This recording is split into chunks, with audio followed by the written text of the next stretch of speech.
ప్రియులారా, నీకు మనుషుల ద్వారా వినబడే మాటలైనా, యూట్యూబ్లో దిక్కుమాలిన ప్రసంగాలైనా, కొంతమంది నీ కుటుంబ సభ్యుల్లో యేసు ప్రభువును ద్వేషించే వ్యక్తులైనా వాళ్ళ మాటలైనా నీ చెవికి వచ్చేటట్టు దేవుడే అనుమతిస్తాడు. చప్పట్లు కొడుతున్నావు, ఆగు. దేవుడే అనుమతిస్తాడు. అనుమతించినప్పుడు నువ్వు నీ విశ్వాసాన్ని, దాని యొక్క నాణ్యతను నిగ్గుదేల్చాల్సి ఉంది. మీరు 100 మాటలు చెప్పినా నేను నా యేసయ్యను వదలను. మీరు 1,00,000 మాటలు చెప్పినా నేను నా ప్రభువునే వదలను. నువ్వేం బాగుపడ్డావు, నువ్వేం సంతోషంగా ఉన్నావు, ఇక్కడ కాకుండా అక్కడ ఉంటే మాత్రం ఏం బాగుపడ్డా, ఏం సంతోషపడ్డా. ఇంకా చెప్పాలంటే అక్కడ లేని నిరీక్షణ, అక్కడ లేని ఆదరణ ఇక్కడ ఉంది. నాకు యేసు చాలు. హల్లెలూయా అనే పట్టే ఉండాలి. కానీ ఎంతమంది ఎన్ని రకాల మాటలు చెప్పినా యేసయ్యను వదలడానికి వీలు. ఇది మొదటిది. రెండవది, ఆయన నిన్ను, నీ విశ్వాసాన్ని పరీక్షించడానికి కొన్ని శ్రమలను నీకు అనుమతిస్తే అందులో కూడా నువ్వు ఓర్పు సహనాలు కలిగి ఆయన వైపే చూడాలి. ఆయన మాత్రం వదిలిపెట్టడానికి వీలు. ఏం చేశావు నాకు అన్న ప్రశ్న కూడా వేయటానికి లేదు. నీ చిత్తమే సిద్ధించుగాక తండ్రి అనాలి. హల్లెలూయా. ఎందుకంటే మన విశ్వాసానికి అగ్ని పరీక్షలు ఎదురవుతాయి అన్న సంగతి బైబిల్లోనే రాయబడి ఉంది. పేతురు రాసిన మొదటి పత్రిక 6-7 వచనాలు, యాకోబు రాసిన పత్రిక 1వ అధ్యాయము 2వ వచనం స్పష్టంగా చెప్పినాయి. అవసరాన్ని బట్టి అగ్ని వంటి శ్రమలు కలుగుతాయి. నశించిపోవు సువర్ణము అగ్ని పరీక్ష చేత శుద్ధిపరచబడుతుంది కదా. వాటికంటే, సువర్ణం కంటే అమూల్యమైనవి విశ్వాసము. అగ్ని పరీక్షకు నిలిచినదాయి ప్రభు ప్రత్యక్షమైనప్పుడు మెప్పు, మహిమ, ఘనత కలుగుటకు కారణమగును. అది వాక్యం. పేతురు రాసిన మొదటి పత్రిక 1వ అధ్యాయము 7వ వచనం, అది 6-7 వచనాలు. అవసరాన్ని బట్టి అగ్ని వంటి శ్రమలు. ఎందుకు అవసరం? నీ విశ్వాసాన్ని పరీక్షించడానికి అవసరం. నా విశ్వాసం, మన నమ్మకత్వాన్ని పరీక్షించడానికి అవసరం. అన్నీ ఇచ్చి చూస్తాడు, ఉన్నవన్నీ తీసి కూడా చూస్తాడు. అన్నీ ఇచ్చినప్పుడు స్తోత్రం హల్లెలూయా హల్లెలూయా స్తోత్రం కాదు, అన్నీ పోయినప్పుడు కూడా హల్లెలూయా స్తోత్రాల్లో మార్పు రాకూడదు. ఒకటే చెప్పు, యేసయ్యా నువ్వు ఇచ్చే వీటిని బట్టి కాదు నిన్ను నమ్మింది, నీ వ్యక్తిత్వ సౌందర్యం నచ్చింది, నీ ప్రేమ నచ్చింది, నువ్వు నా కోసం ప్రాణం పెట్టావు చూడు. ఇంకేమి ఇవ్వాలయ్యా? నీ ప్రాణమే ఇత్తివే, ఇంకేమి ఇవ్వాలి? చాలదా నీ ప్రాణం ఇచ్చావు నా కోసం, నాకు బదులు. కాబట్టి ఇక ఏమున్నా లేకపోయినా, మేలు జరిగినా జరగకపోయినా, కీడైనా ఏదైనా నిన్ను వదిలే ప్రసక్తి లేదు అనే తీర్మానం నువ్వు గట్టిగా కానీ కలిగి ఉంటే దాదాపు అగ్ని పరీక్షలో కూడా ఒక అవసరం ఉండదు అనుకుంటున్నాను నేను. ఎందుకంటే ముందే మెంటల్గా ప్రిపేర్ అయి ఉన్నావు కదా. ఇంకా నిన్ను శోధించి మాత్రం ప్రయోజనం ఏముంది? వదిలేసే ఛాన్స్ ఉంది. గోడ మీద పిల్లిలాగా మాత్రం ఉండొద్దు, అయితే ఆ ఒడ్డు లేకపోతే ఈ ఒడ్డు అని. ఓకే, స్తోత్రం చెప్పండి. రక్షణ పొందగానే సరికాదు, దాన్ని పోగొట్టుకోకుండా కొనసాగించుకోవాలట. ఎందుకంటే మనం ఈ మాయ ప్రపంచంలో నుంచి ఇంకా బయటపడలా.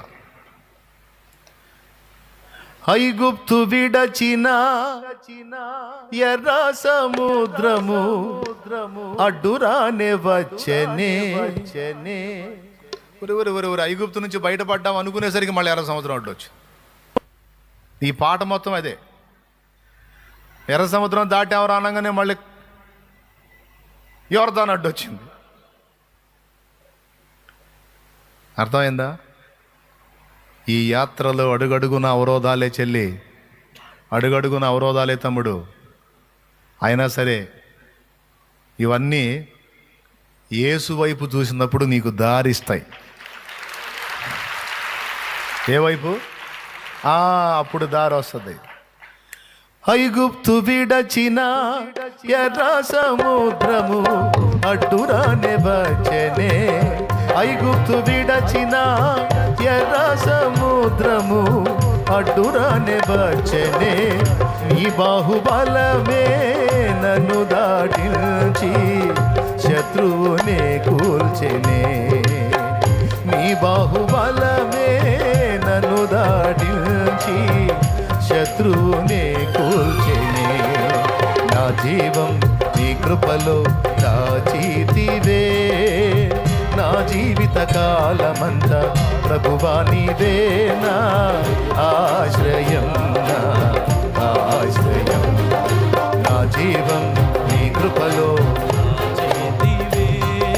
హల్లెలూయా. వెనక ఐగుప్తీయులు, ఎదురు ఎర్ర సముద్రం. మోషే ఏం చేశాడు? ఎడు చూశాడు? పక్క చూపులు చూశాడా? వెనక చూపులు చూశాడా? ముందు చూపులు చూశాడా? కింద చూపులు చూశాడా? ఏ చూపులు చూశాడు? సైన్యములకు అధిపత్యకు యెహోవా వైపు చూశాడు.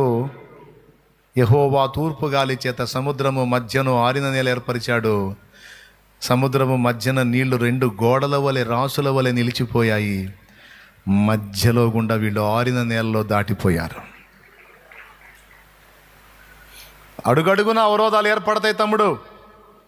ఏం ఏర్పడో పూల పల్లకిలో పోతుంటామని చెప్పను నేను. బాయ్ ఏడున్నా అమ్మా, వింటున్నావా?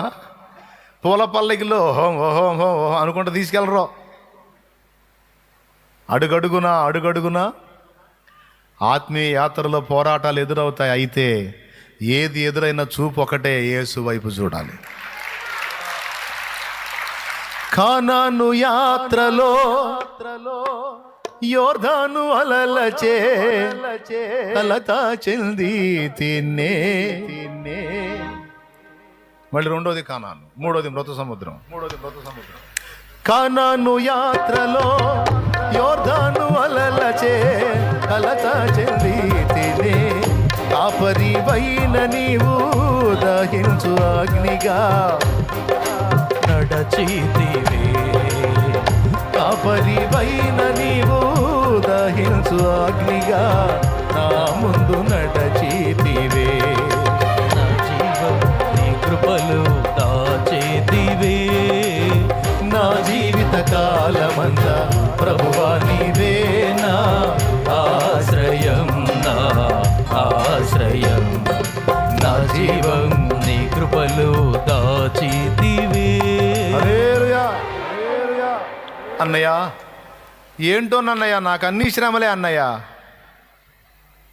విశ్వాసంలో రాకముందు శ్రమలే, విశ్వాసంలోకి వచ్చినాక శ్రమలే అన్నయ్య. చెల్లెమ్మా నీకేనా చెల్లెమ్మా? లోకములో ఉన్న నీ సహోదరుల విషయంలో, సహోదరుల విషయంలో కూడా ఇట్టి శ్రమలే నెరవేరుచున్నవి. అందరికీ అగచాట్లే చెల్లెమ్మా, అందరికీ శ్రమలే చెల్లెమ్మా. కాకపోతే చెల్లెమ్మా, నీ స్టోరీ నువ్వు ఒక్కదానివే చూసుకొని ఫీల్ అయిపోతున్నావు, కానీ పక్క వాళ్ళ స్టోరీలు వింటే మనకైతే బెటరేలే అనుకుంటావు చెల్లెమ్మా. స్తోత్రం అన్నయ్య, చెప్పు అన్నయ్య, స్తోత్రం చెప్పు. అది హల్లెలూయా. ఎందుకంటే అందరం విశ్వాసులమే, అందరం ఆయన చేత పిలువబడ్డ వాళ్ళమే, ఏర్పరచబడ్డ వాళ్ళమే, అందరం ట్రైనింగ్లో ఉన్నవాళ్ళమే, అందరం రేపు మహిమకి ఎత్తబడాల్సిన వాళ్ళమే, అందరం రేపు మెప్పు మహిమ కిరీటం పొందాల్సిన వాళ్ళమే. అందరం స్కూల్లోనే చేరాం. పంతులు పక్కన ఉన్న నలుగురిని తన్నినప్పుడు 5వ వాడిని మనల్ని కూడా తన్నటం ఖాయం. స్తోత్రం హల్లెలూయా. ఏమంటారు? ఖాయం కదా. స్కూల్కి వెళ్ళిన రోజుల్లో ఒక్కసారి కూడా తనువులు తినలేదు అన్నోళ్ళు చేతులు ఎత్తండి.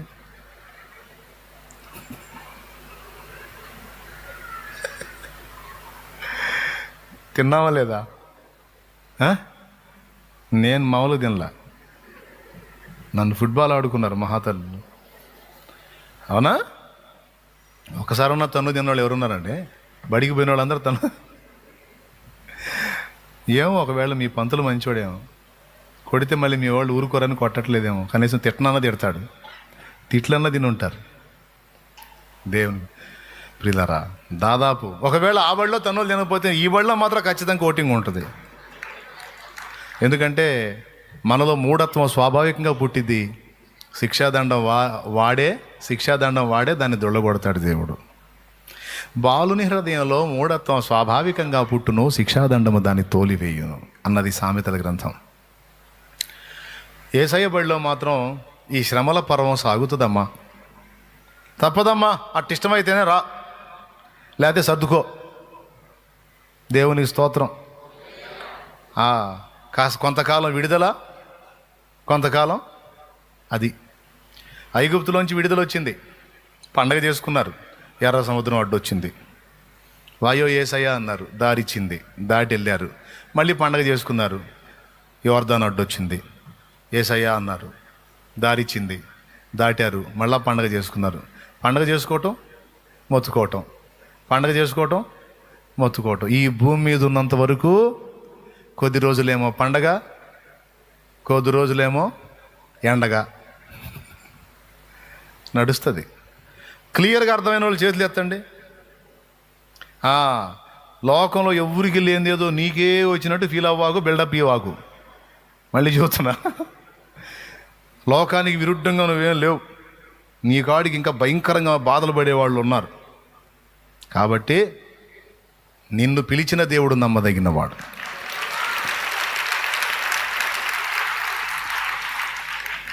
ఆయన మాట విని నువ్వు నడక మొదలుపెట్టావు కనుక నిన్ను వదిలిపెట్టడు.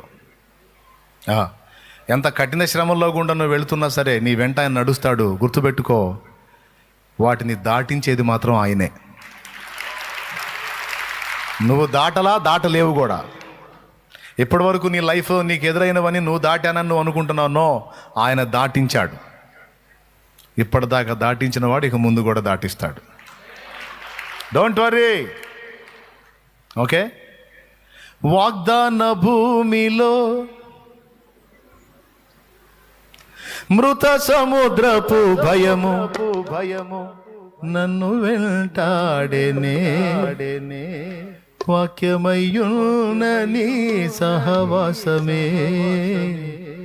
ధైర్యము పుట్టించెనే. నా జీవం నీ కృపలో నా జీవిత కాలమంతా.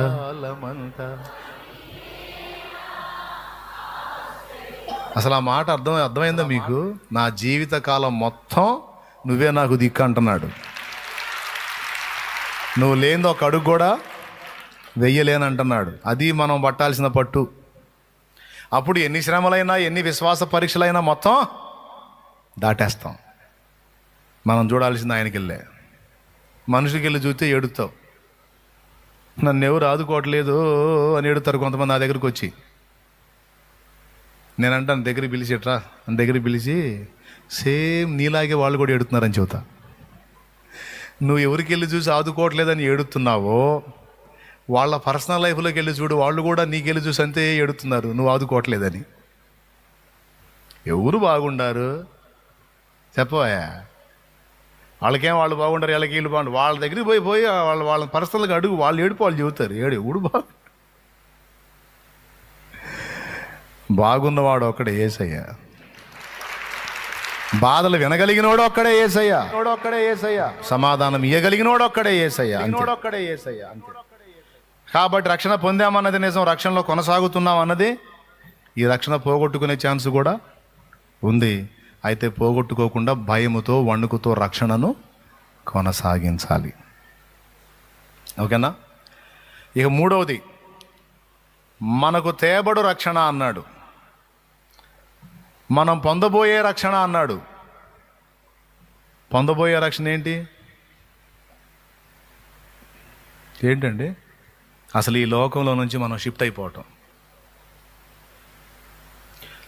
ఈ లోకంలో నుంచి మనం షిఫ్ట్ అయిపోవటం అండి. ఎప్పుడైద్ది ఆ రక్షణ? ఎప్పుడు వచ్చింది? ఆయన రెండోసారి వచ్చినప్పుడు వచ్చింది. నా తండ్రి ఇంట అనేక నివాసములు కలవు, లేని యెడల నేను మీతో చెప్పుదును. నేను మీకు స్థలము సిద్ధపరచ వెళ్ళుచున్నాను. నేను వెళ్ళి మీ కొరకు స్థలము సిద్ధపరచి నేను మరలా వచ్చి మిమ్మును నాతో కూడా తీసుకొని పోవుదును. నేనుండు చోటనే మీరు ఉండెదరు. యోహాను సువార్త 14వ అధ్యాయము 2వ వచనం నుంచి. నా తండ్రి ఇంట అనేక నివాసములు కలవు, లేని ఎడల మీతో చెప్పుదును. మీకు స్థలము సిద్ధపరచి వెళ్ళుచున్నాను. నేను వెళ్ళి మీకు స్థలము సిద్ధపరిచిన ఎడల నేనుండు స్థలములో మీరును ఉండులాగున మరలా వచ్చి నా యొద్ద నుండినట్లు మిమ్మల్ని తీసుకొని పోవదును. చూసారా, యేసయ్య వచ్చి ఈ లోకంలో నుంచి తీసుకొని పోయేంత వరకు మనకి ఈ ఫైటింగ్ తప్పదండి. హల్లెలూయా. మన ఊపిరన్నా పోవాలా, ఆయన వచ్చి మనల్ని తీసుకొనన్నా పోవాలా, అప్పుడు ఈ పోరాటం ఆగేది. అప్పటిదాకా మన మీద అటాక్స్ జరుగుతూనే ఉంటాయి. మనల్ని మనం విశ్వాసంలో కాపాడుకోవటానికి పరిశుద్ధాత్మ సహాయంతో జాగ్రత్త పడాలి. ఇప్పుడు చెప్పండి, రక్షణ పొందామో పొందలేదా? పెద్దగా చెప్పండి. ఎప్పుడు పొందాము? బాప్తీసం పొందినప్పుడే నేమ్ డిక్లేర్ అయిపోయింది, నేమ్ ఖరారు అయిపోయింది, పరలోక రాజ్య వారసులమని. రక్షణ వచ్చేసింది. వచ్చింది కాబట్టి అక్కడి నుంచి ఇక దేవదూతల కాపుదల వచ్చింది మనకి. ఇప్పుడు నీకు నాకు దూతల కాపుదల ఉంది. నీకు తెలుసా సంగతే?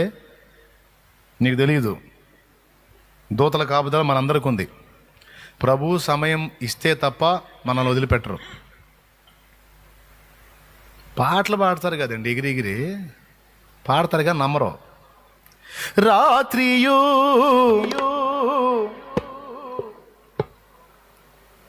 పాదములకు రాయి తగులాకుండా, రాత్రియు పగలును పాదములకు రాయి తగులాకుండా, మనకు పరిచర్య చేయుట కొరకు, మనకు పరిచర్య చేయుట కొరకై దేవదూతలు మనకుండగా, దేవదూతలు మనకుండగా. నాకు దేవదూతల కాపుదల ఉందని ఎంతమంది నమ్ముతారు? నాకంటే నాకు కాదు, నీకు నువ్వు చెప్పు. నాకుందన్నా, లేకపోతే ఎప్పుడూ అవుట్ నువ్వు.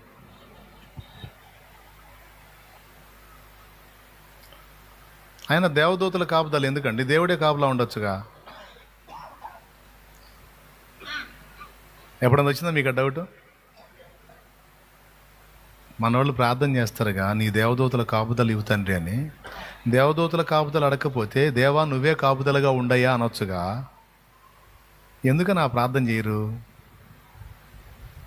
దేవదూతల కాపుదల అనుకుంటే దేవుని కాపుదల ఉన్నట్టే. ఇకపోతే దేవదూతలను ఎందుకు పెట్టాడు? దేవుడు తానే ఉండొచ్చు కదా, ఉంటాడు. అయితే ఇక్కడ చిన్న చిక్కుముడి ఉంది. అదేంటంటే, బైబిల్లో మీరు చూస్తే కీర్తనల గ్రంథం 34వ కీర్తన 7వ వచనంలోను, 91వ కీర్తన 11వ వచనంలోను దేవదూతల కాపుదల గురించి రాశాడు. యెహోవాయందు భయభక్తులు గలవారి చుట్టూ 34:7 చదువుతున్నాడు చూడు. యెహోవాయందు భయభక్తులు గలవారి చుట్టూ ఆయన దూత కావలి ఉండి వారిని రక్షించును. ఎవరు రక్షిస్తారు? దూత కావలి ఉండి. కీర్తనలు 91:11 నీ మార్గములన్నిటిలో నిన్ను కాపాడుటకు ఆయన నిన్ను గూర్చి తన దూతలను ఆజ్ఞాపించును. నీ పాదములకు రాయి తగులకుండా వారు నిన్ను తమ చేతుల మీద ఎత్తి పట్టుకుందురు. ఎందుకని దూతలను పెట్టాడు? దేవుడు తానే ఉండొచ్చు కదా. దేవుని కాపుదల ఉంటుంది. అయితే డైరెక్ట్గా దేవుడు లైన్లోకి రాకుండా దూతలను పెడతాడు. ఎందుకంటే శత్రువైన సాతాను దేవుని కంటే బలహీనుడు. బలహీనుడితో బలవంతుడైన దేవుడు తలపడడు. అది ఆయన గొప్పతనం. స్తోత్రం. అర్థమైందా? ఆ బలవంతుడైన దేవుడు బలహీనుడైన సాతానుతో తలపడడు. అందుకని వాడి లెవెలికి తగ్గ దూతలు లైన్లో పెడతాడు అన్నమాట. అందుకే పరలోకంలో యుద్ధం జరుగుతున్నప్పుడు సాతాను వాడి అనుచరగణంతో పరలోకం వెళ్ళినప్పుడు మిఖాయేలు పోరాడి వెళ్ళగొట్టాడు. ఇది ప్రకటన 12 చెప్పే సాక్ష్యం. ప్రకటన 12 చెప్పే సాక్ష్యం. అందుకే మన పక్షాన దూతల్ని పెట్టాడు. స్తోత్రం. హల్లెలూయా. దూతల కాపుదల ఉంటుందండి మనకి. ఎందుకో తెలుసా? మన పేరు అక్కడ రాయబడింది. అందుకు దేవుని గ్రంథంలో మన పేరు నమోదు చేయబడింది. ఎప్పుడైతే బాప్తీసం పొంది దేవుని కొడుకు కూతుళ్ళ లెక్కలోకి వెళ్ళామో వెంటనే సెక్యూరిటీ వచ్చింది. ముఖ్యమంత్రి గారికి వారి సంతానానికి కూడా కాపుదలు ఇస్తారా? ముఖ్యమంత్రి ఫ్యామిలీకి కూడా సెక్యూరిటీ ఇస్తారా? ఎవరా? నీకు దండం పెడతా, పెద్దవి చెప్పండి. ఏందండి, ఎప్పుడు స్టార్ట్ అయింది సెక్యూరిటీ? ఎప్పుడైతే ముఖ్యమంత్రి అవుతాడో అతడు ముఖ్యమంత్రి అవడంతో ఆయన పిల్లలు కూడా సెక్యూరిటీ స్టార్ట్ అయింది. మన దేవుడైతే ఎప్పుడో రాజాదిరాజు. ఇప్పుడు ఎప్పుడైతే మనం బాప్తీసం పొంది ఆయన పిల్లల లెక్కలో చేర్చబడతామో వెంటనే దూతల లైన్లోకి వస్తారు మన చుట్టూ. ఎందుకంటే మనం నిర్ధారణ చేయబడ్డామట రక్షణ అనే స్వాస్థ్యము పొందడానికి. అందుకని మనకు పరిచారం చేయుటకై ఆత్మలను దేవదూతలను దేవుడు పంపాడని హెబ్రీ పత్రిక 1వ అధ్యాయము ఆ చివరి వచనం, 1వ అధ్యాయం చివరి వచనం, వీరందరూ రక్షణను స్వాస్థ్యము పొందబో వారికి పరిచారము చేయుటకై చివరి వచనం 14వ వచనం చదువుతున్నాడండి. వీరందరూ రక్షణ యందు స్వాస్థ్యం అంటే అది పొందేది మనమే. పొందబో వారికి అంటే మనకి పరిచారము చేయుటకై పంపబడిన సేవకులైన ఆత్మలు కారా? ఎవరాళ్ళు? దేవదూతలు. ఇప్పుడు చెప్పండి, దేవదూతలు ఉన్నారా లేరా? మనకి ఏడున్నారు? ఏ పక్కున్నారు? మనోనేత్రాలు వెలిగింపబడి ఆ దర్శనం చూసే ఎలీషా లాంటి కళ్ళు నీకుంటే నీ చుట్టూ ఉన్న దేవదూతల కాపుదలు ఏంటో నీకు అర్థమైద్ది, నాకు అర్థమైద్ది. ఇక సమయం ఆసన్నమైనప్పుడు తీసేస్తాడు దేవుడు. నిన్ను పిలుచుకోవాలనుకున్నప్పుడు, నన్ను పిలుచుకోవాలనుకున్నప్పుడు సెక్యూరిటీ తీసేసి ఇంక రాండి అంటాడు. అప్పటిదాకా మాత్రం సైతాను మనల్ని అటాక్ చేసి చంపకుండాన్నట్లు మన చుట్టూ ప్రొటెక్షన్ ఉంటుంది. నీకు తెలియదు, చీకట్లో ఒంటరిగా నువ్వు ఉన్నప్పుడు సైతం నీకు తెలియకుండా దూతల సమూహం నీ చుట్టూ ఆవరించే ఉంటుంది. నువ్వు బండి మీద బయలుదేరితే ఒక సమూహం నీ చుట్టూ ఆవరించి బయలుదేరుతారు వాళ్ళు కూడా. జోక్ కాదు నేను చెప్పేది. అది ఎమ్మెల్యేలకి వాళ్ళకి ఎస్కార్ట్ ఉంటుంది కదా, ప్రోటోకాల్ ఉంటుంది కదండి, దాని ప్రకారం అంతా సెక్యూరిటీ వచ్చేస్తుంది. అలాగా వాళ్ళు బయలుదేరితే చాలు గుయ్యి గుయ్యి గుయ్యి అనుకుంటే అన్నీ ముందు 4 వెనక 4 వస్తాయిగా. కాకపోతే మనకి వినపడదు కానీ సౌండు, మనం గదిలితే చాలు. నిజంగా బ్రదరు, నువ్వు బాప్తీసం పొందిన వ్యక్తివి, పొలంలో పనిచేసే రైతువైనా సరే, నీకు అక్షరం మొక్క రాకపోయినా సరే, నువ్వు బాప్తీసం పొందినోడు అయితే నీకు ముందు వెనక దేవదూతల సమూహం కాపుదల ఉంటుంది. లేకపోతే ఎన్ని ప్రమాదాలు, ఎన్ని యాక్సిడెంట్లు, ఎన్ని దెబ్బలు తప్పించుకొని నువ్వెట్ట బతికావు అసలు? కాపుదల ఎంతమంది నమ్ముతున్నారు? నమ్మినా నమ్మకపోయినా నిజం, రక్షణ పొందిన వాళ్ళందరికీ అది ఉంటుంది. ఈ కాపుదలే ఒక సాక్ష్యం అన్నమాట మనకి. మనం ఎంపిక చేయబడ్డ వారం, పిలువబడ్డ వారం, ఏర్పరచబడ్డ వారం, దేవుని స్వాస్థ్యాన్ని పొందటానికి దేవుడు ఎన్నుకున్న వాళ్ళం. కాకపోతే ఇంకా అక్కడికి వెళ్ళలా, భూమి మీదే ఉన్నాం. అందుకని రక్షణ పొందాం, రక్షణలో కొనసాగుతున్నాం. యేసయ్య వచ్చి మనల్ని తీసుకొని పోయినప్పుడు రక్షణ సంపూర్ణత్వాన్ని మనం స్వతంత్రించుకుంటాం. ఇంకేముంటుందండి? ఇక్కడి నుంచి తీసుకెళ్ళాడు అనుకో, ఇక మనల్ని శోధించేవాడెవడు? ఎవడన్నా ఉన్నాడా? అదే ఇక్కడ ఉన్నావు అనుకో, ఫస్ట్ మనల్ని శోధించేవాడు ఈ శరీరం గాడు. ఎవడో కాదు, నీ శరీరమే నిన్ను శోధించేది. ఈయన్ని ప్రేరేపించేవాడు సైతాను గాడు. ఇప్పుడు మనల్ని ఈ శరీరం నుంచి విమోచించి తీసుకెళ్తున్నాడు కదా, ఇంకప్పుడు నిన్ను శోధించేవాడు, వేధించేవాడు, పీడించేవాడు, విసిగించేవాడు లేడు. సంపూర్ణ రక్షణ అప్పుడు పొందుతావు. బాప్తీసం పొందినప్పుడు రక్షణకు నిర్ణయించబడ్డావు, ఇప్పుడు రక్షణలో కొనసాగుతున్నావు. భవిష్యత్తులో రక్షణ స్వతంత్రించుకుంటావు కంప్లీట్గా యేసయ్య వచ్చి తీసుకెళ్ళినప్పుడు. అర్థమైందా? ఇప్పుడు చెప్పండి, రక్షణ పొందామా పొందలేదా? పొందామా? మరి ఫైనల్లో పొందేది ఏంది? అది కూడా అదే. ఎస్, రక్షణ పొందాం అంటే నిర్ధారించబడ్డాం, యేసయ్య వచ్చి మనల్ని తీసుకెళ్ళినప్పుడు అది సంపూర్ణంగా నెరవేరుతుంది. హల్లెలూయా. అంటే ఈ భూమి మీద ఉన్నంత వరకు శోధనలోనే ఉన్నామని అర్థం అన్నమాట. రక్షింపబడినప్పటికీ శోధకుడికి అందుబాటులోనే ఉన్నాం. ఇక్కడి నుంచి తీయబడినప్పుడు ఇక శోధకుడి శక్తి కింద నుండి, వాడి ప్రభావం కింద నుండి వెళ్ళిపోతాం మనం. వాడి పీడన విరగడైపోయిద్ది అన్నమాట మనకి. అబ్బా ఎప్పుడు అయ్యా అనిపిస్తుంది కదా, కొద్దిగా ఆగండి. ఇంకొకటి కూడా ఏంటంటే, వాడు మనకు తెచ్చిపెట్టే పీడనలన్నీ కూడా మనల్ని పరిపూర్ణులుగా చేయటానికి దేవుడే అనుమతించేవి. మరి యేసయ్య సెలవు లేకుండా ఏ సైతానగాడు వచ్చి నిన్ను నన్ను శోధించలేడుగా. ఏబు దగ్గరికి పోయి చేయగలిగాడా? దేవుని పర్మిషన్తోనే కదా ఏబుని ఎన్ని రకాలుగా నష్టపుచ్చినా. దేవుడు పర్మిషన్ ఇవ్వకపోతే వాడేం చేస్తాడు?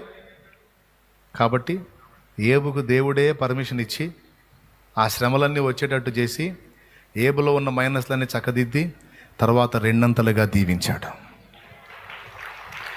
ఏబును రెండంతలుగా దేవుడు దీవిస్తున్నప్పుడు సాతాను అడ్డగించాడా? నోరు మూసుకొని వెళ్ళాడు. హలో, రేపు ఈరోజు సాతానుకు అప్పగింపబడి శోధింపబడుతున్న నీవు ఈ శోధనల పర్వం ముగిసిన తరువాత వాణ్ణి వెళ్ళగొట్టి రెండంతలుగా నిన్ను దేవుడు దీవించినప్పుడు ఏ సైతాను అడ్డుపడడు. కాబట్టి దేహ విమోచన జరిగినప్పుడు సంపూర్ణ రక్షణ మనకు దొరుకుతుంది. గూవలు గూళ్లకు ఎగయునట్లు శుద్ధులు తమ గృహమును చేరుచుండగా, గూవలు గూళ్లకు ఎగయునట్లు శుద్ధులు తమ గృహమును చేరుచుండగా, నా దివ్య గృహమైన సీయోనులోన చేరుట నాశయే. నా దివ్య గృహమైన సీయోనులోన చేరుట నాశయే, చేరుట నాశయే. ఆకాంక్షతో నేను కనిపెట్టుదును. స్తోత్రం. పావురము పక్షులన్నీయును దుఃఖారావం అనుదినం చేయునట్లు, పావురము పక్షులన్నీయును దుఃఖారావం అనుదినం చేయునట్లు, దేహ విమోచనము కొరకై నేను మూల్గుచున్నాను సదా. దేహ విమోచనము కొరకై నేను మూల్గుచున్నాను సదా, మూల్గుచున్నాను సదా. ఆకాంక్షతో నేను కనిపెట్టుదును, ఆకాంక్షతో నేను పెట్టుదును. హల్లెలూయా. ఎప్పుడైనా మనకు సంపూర్ణ రక్షణ దేహ విమోచన జరిగినప్పుడు. దేహ విమోచన అంటే ఏందో, ఈ శరీరం వదిలిపోవటమా లేదా మార్పు చెందటమా. ఈ రెండు జరిగినంత వరకు దీని పీడ తప్పదు మనకి. సైతానుగాడు మనల్ని శోధించడానికి ముందు ఇదే శోధిస్తుంటుంది మనల్ని. ఎంతమంది ఒప్పుకుంటారు? బైబిల్ చదువుదాం అనిపించిద్దా, టీవీ చూద్దాం అనిపించిద్దా? అబద్ధాలు ఆడకుండా చెప్పండి. ఖాళీ దొరికితే బైబిల్ చదువుదాం అనిపించిద్దా, సెల్ ఫోన్ చూద్దాం అనిపించిద్దా? అబద్ధాలు ఆడొద్దు. గుండె మీద చేసుకొని అంతా నిజమే చెప్పండి.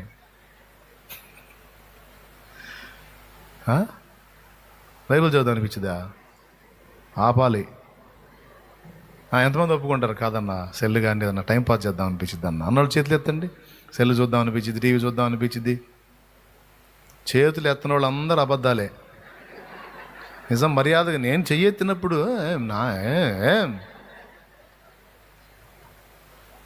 చెయ్యి ఎత్తన వాళ్ళు నేనేమంటాను తెలుసా? మహిమ శరీరధారులు అంటాను. ఎందుకంటే ఈ పాపిష్టి శరీరంలో ఉన్న ప్రతి ఒక్కరికి ఈ శోధన తప్పదు. నీకేం గ్లోరియస్ బాడీ వచ్చిందా, మహిమ శరీరం వచ్చిందమ్మా, నాకు అసలు అట్టేం ఉండదు అంటున్నావు. టీవీ సెల్లు కాకపోతే ఇంకోటి చేద్దాం అనిపించింది. దొరికిన ప్రతి ఖాళీని ఉపయోగించి బైబిల్ చదువుదాం అనిపించదో. కొన్నాళ్ళు చదివినా సరే, తర్వాత అయినా సరే.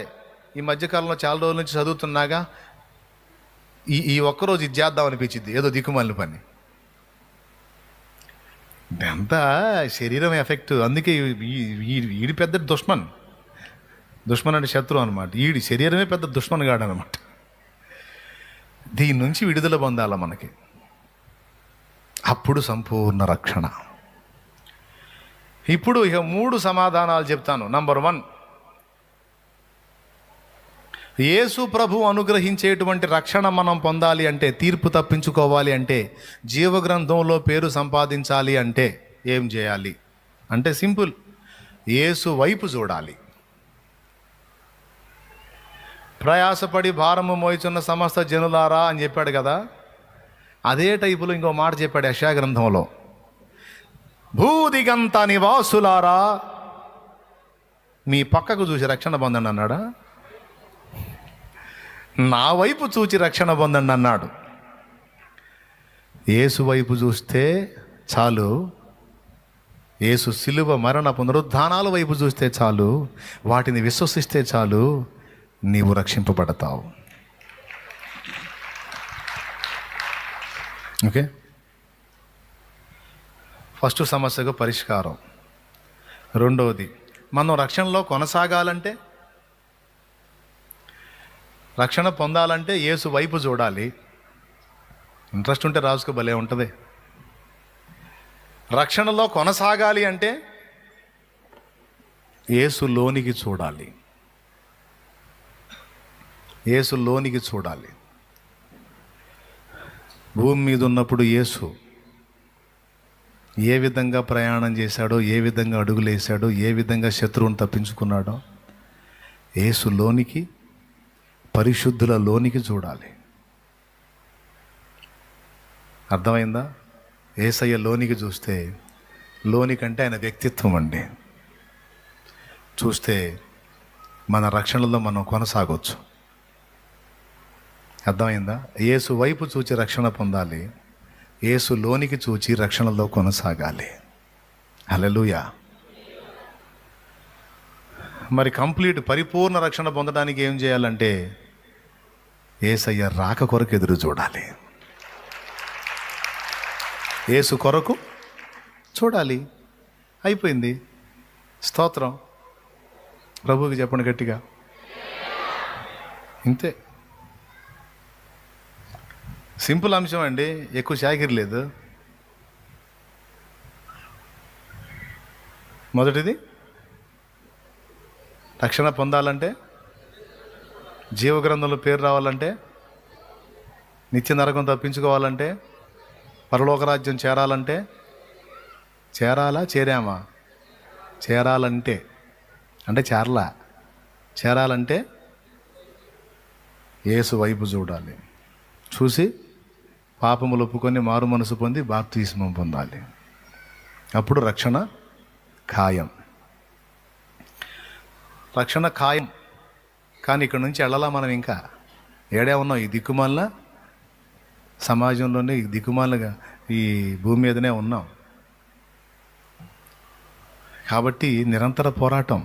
దానిలో కొనసాగాలంటే యేసయ్య లోనికి చూడాలి. యేసయ్య లోనికి చూడటం అంటే ఏంటి అసలు? యేసు వ్యక్తిత్వాన్ని చూడాలి, యేసు ఐడియాలజీని చూడాలి. యేసు లోనికి చూచుట అంటే వాక్యమై ఉన్న దేవుని లోనికి చూచుట అంటే వాక్యము లోనికి చూచుట. పాల వంటిది, చుంటి తేనె వంటిది, నా జిహ్వకు మహామధురమైనది. పాల వంటిది, చుంటి తేనె వంటిది, నా జిహ్వకు మహామధురమైనది. మేలిమి బంగారు కన్న మిన్నయైనది, మేలిమి బంగారు కన్న మిన్నయైనది, రత్నరాసుల కన్నా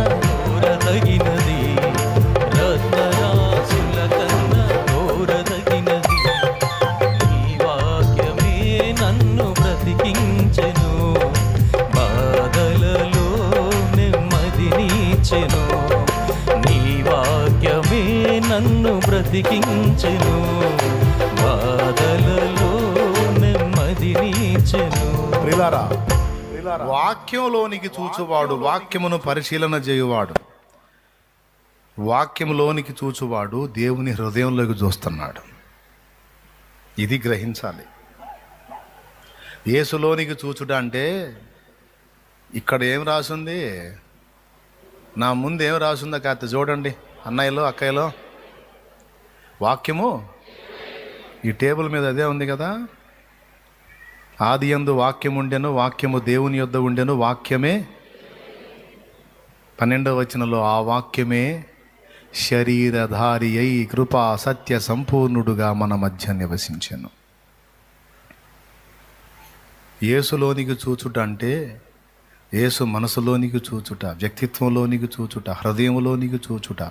ఎట్లా తెలిసిద్దయా యేసు మనసు, వ్యక్తిత్వం, హృదయం?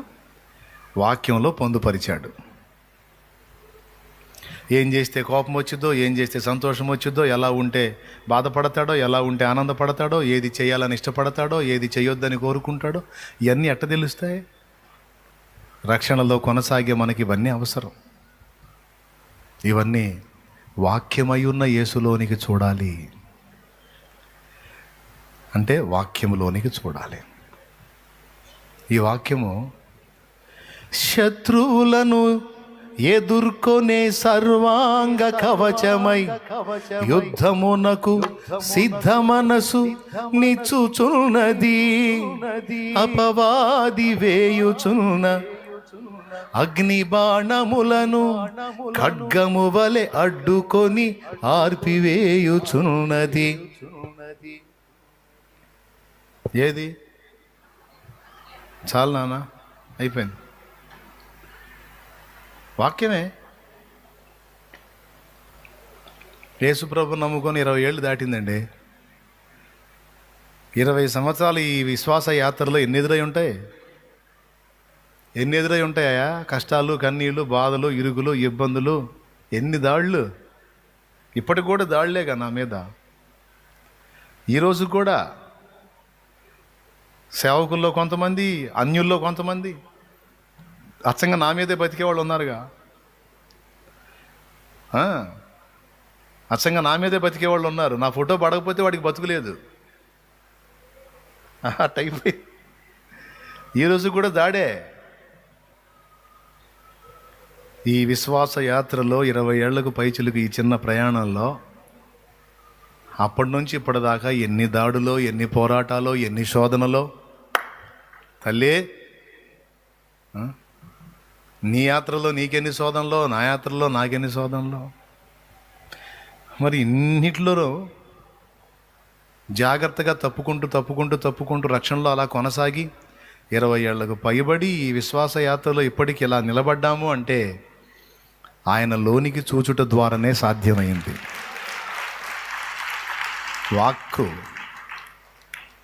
వాక్ అండి.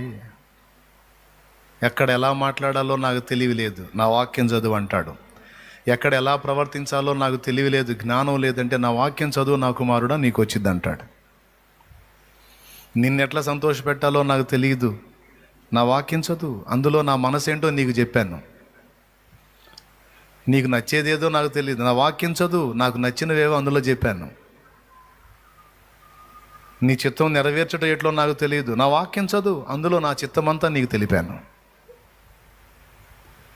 వాక్యమును చూచుట, వాక్యములోనికి చూచుట, యేసులోనికి చూచుట. ఏమండి, మనం చిన్నప్పుడు ఇంగ్లాండ్ కవర్లో లెటర్స్ వస్తాయి మనకి. మన అమ్మ, నాన్న, లేకపోతే మన బంధువులు ఉత్తరాలు రాస్తారు. ఆ ఉత్తరాల్లో వాళ్ళ అభిప్రాయాలు చెప్పినప్పుడు వాళ్ళ లెటర్స్లో, ఆ మాటల్లో మనకేం కనపడిద్ది? వాళ్ళ మనసు కనపడదా? మనకు ఉత్తరం రాసినప్పుడు ఆ రాసిన మాటలు చదువుతుంటే వాళ్ళ మనసు కనపడదా? మమ్మ ఏందండి ఏం చెప్పట్లేదు, ఏం కనపడిద్ది?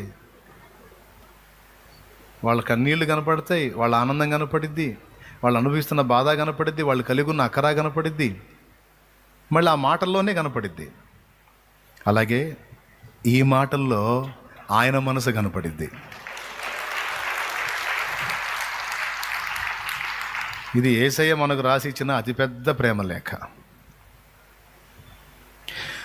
నీ కొరకే తన ప్రాణము పెట్టిన ప్రేమను చూడమ్మా, నిన్ను చూడక ఉండలేని ఆ ప్రేమే నిజమమ్మా. నీ కొరకే తన ప్రాణము పెట్టిన ప్రేమను చూడమ్మా, నిన్ను చూడక ఉండలేని ఆ ప్రేమే నిజమమ్మా. అందరూ నిన్ను మరచిన గాని మరువని స్నేహితుడే, కొందరిలాగా మధ్యలో నిన్ను విడువని ప్రేమికుడే. అందరూ నిన్ను మరచిన గాని మరువని స్నేహితుడే, మధ్యలో నిన్ను విడువని ప్రేమికుడే. రక్తము పోసి ప్రేమ లేఖ నీకు రాసిన నీ ప్రియుడే, రక్షణనిచ్చి రాణిగా చేసే యేసురాజు గనుడే. కళ్ళ ఎరుగని తెల్ల పావురమపై పైకెగిరావా, కఠినమైన ఈ లోకపు పోకడ కానక ఉన్నావా. కళ్ళ ఎరుగని తెల్ల పావురమపై పైకెగిరావా, కఠినమైన ఈ లోకపు పోకడ కానక ఉన్నావా. అయ్యో పావురమా,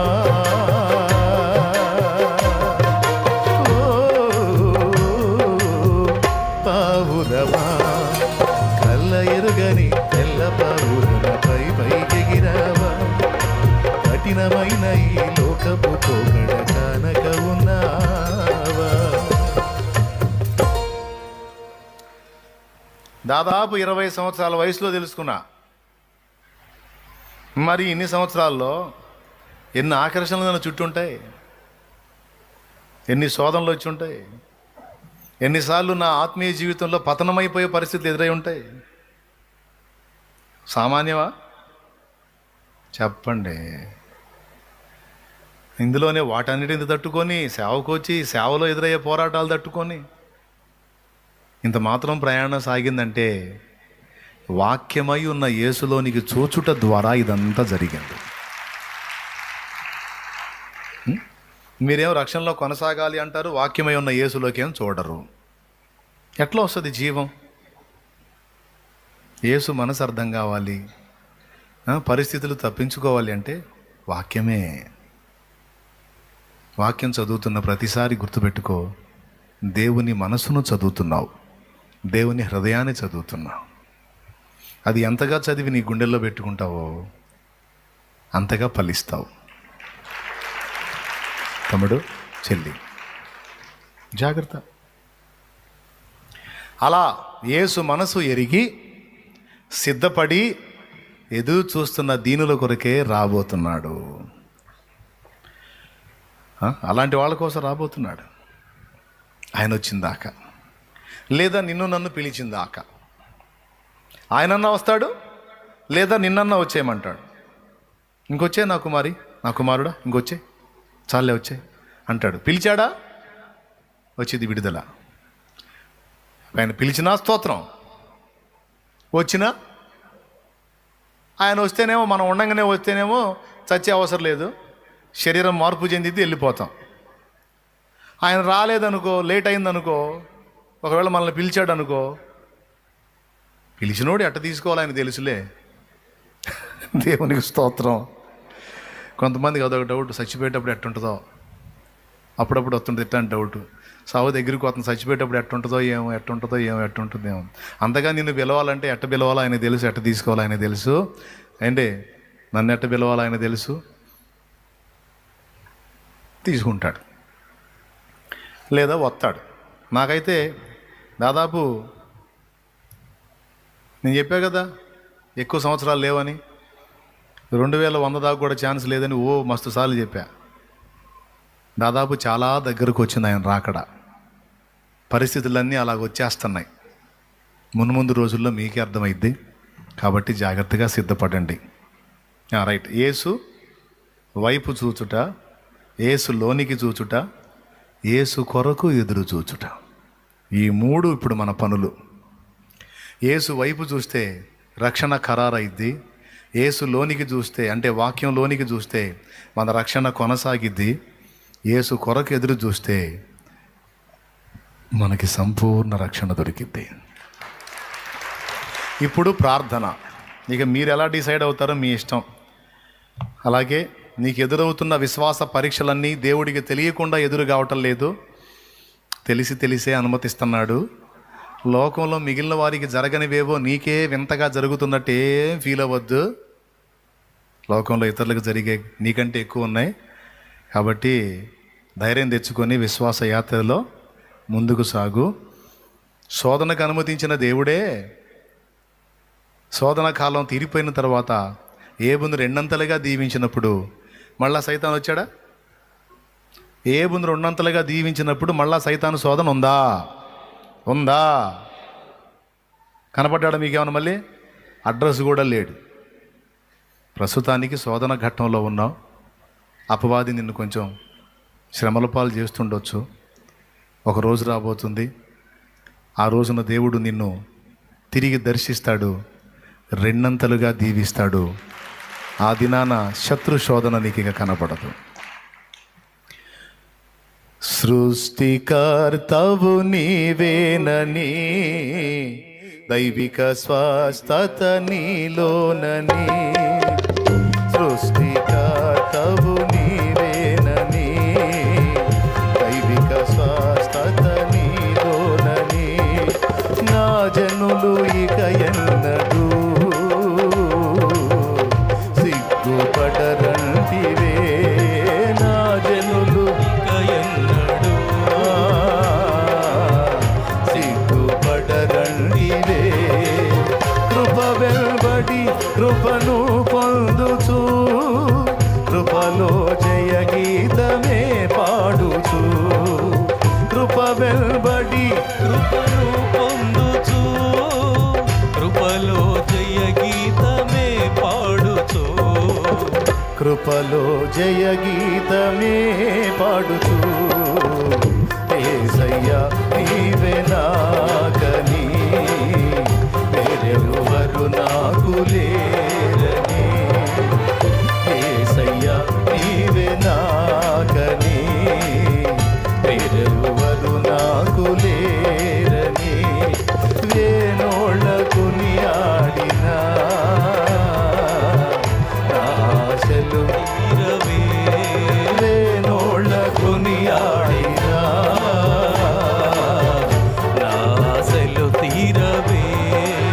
కృప వెంబడి కృపను పొందుచు, కృపలో జయ గీతమే పాడుచు.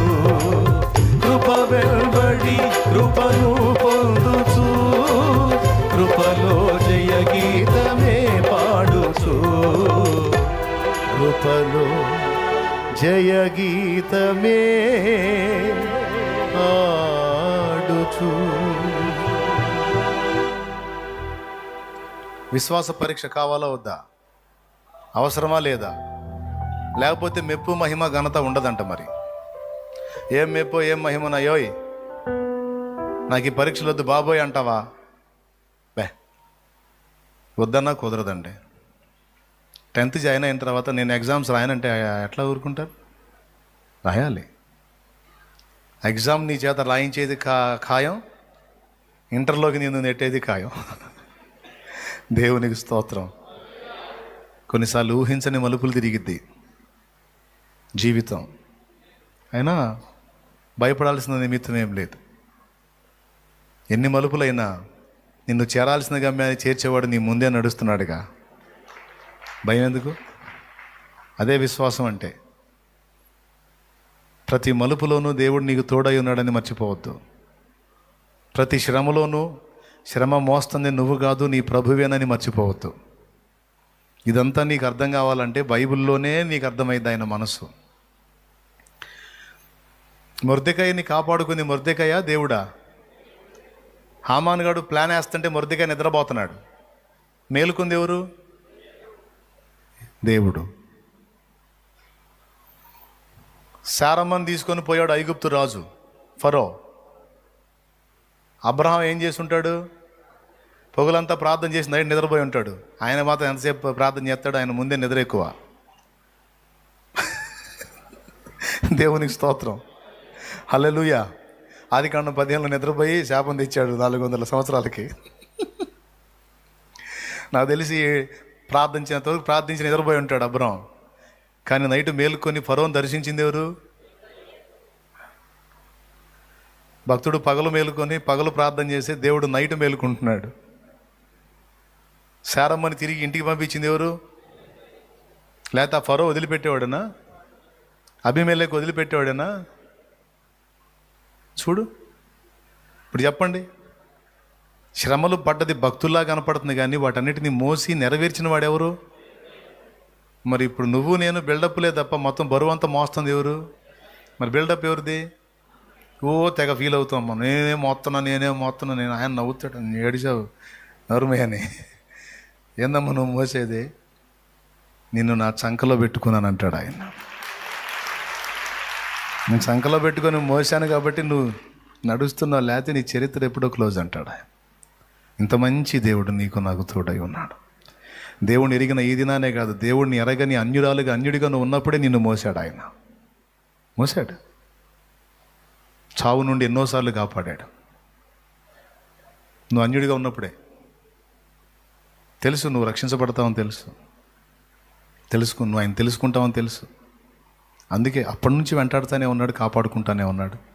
ఈరోజు కూడా మరణకరమైన అపాయాలు ఎన్నొచ్చినా చాలాసార్లు అనుకున్నావు నువ్వు ఇంక అయిపోయిందిరా, ఇంతటితో లైఫ్ క్లోజ్ అనుకున్నావు. క్లోజ్ లేదు, ఏం లేలే పా అని మళ్ళీ నిన్ను తిరిగి లైన్లోకి తీసుకొచ్చి నడిపిస్తూ ఉంది ఆయన. ఏ రోజుకు ఆ రోజు మన జీవిత యాత్రను దొర్లిస్తున్నవాడు ఆయనే. పైకి లేచి నిలబడాం. ఇంత విశ్వాస్యత కలిగిన దేవుడు నీకు నాకు తోడై ఉన్నాడు. మనం ఏ పరిస్థితుల్లో కూడా ఆయన యందలి విశ్వాసాన్ని కోల్పోకూడదు. దేవుని మనసు నీకు అర్థం కావాలంటే వాక్యం ధ్యానం చేయి. వాక్యంలో దేవుని యేసు మనసు నీకు అర్థమవుతుంది. ఇంతవరకు సేవ చేసిన నా సేవా జీవిత ఫలం వాక్యమే. పాటైనా, మాటైనా, పలుకైనా, పదమైనా అన్నిట జీవం వాక్యమే. నేను వేసిన అడుగులు ఏవైనా జ్ఞానయుక్తంగా మీకు అనిపిస్తే, ఫలానా విషయంలో షాలేం రాజు అన్న భలే స్టెప్ తీసుకున్నాడు, తెలివిగా అడిగేశాడు, పద్ధతి ప్రకారం చేశాడు, బాగా చేశాడు, అలా చేశాడు, ఇలా చేశాడు అని ఏదన్నా మీకు అనిపిస్తే అదంతా నేనుగా చేసింది. వాక్యంలో నుండి ఆయన జయించాడు, నా జ్ఞానాన్ని ఇచ్చాడు, నడవలసిన త్రోవలు నాకు నేర్పించాడు, తీసుకోవలసిన నిర్ణయాలు ఎప్పుడు ఎలాంటి నిర్ణయాలు తీసుకోవాలో ఆ నిర్ణయాలు తీసుకునేటట్టు ఆయనే జ్ఞానాన్ని ఇచ్చాడు. ప్రార్థన చేయండి. యేసు వైపు చూడండి, యేసులోనికి చూడండి, యేసు కొరకు ఎదురు చూడండి. మనం ఎదురు చూడాల్సింది యేసు కొరకు, మరి దేని కొరకో కాదు. యేసు రాకను ప్రేమించాలి. ఈ పాపిష్టి లోకంలో ఉన్నంత వరకు పోరాటాలు తప్పవని గుర్తించండి. పోరాటాలు ఎన్నైనా వాటన్నిటిలో నీకు జయమిచ్చి నడిపించే యేసు వైపు చూడండి.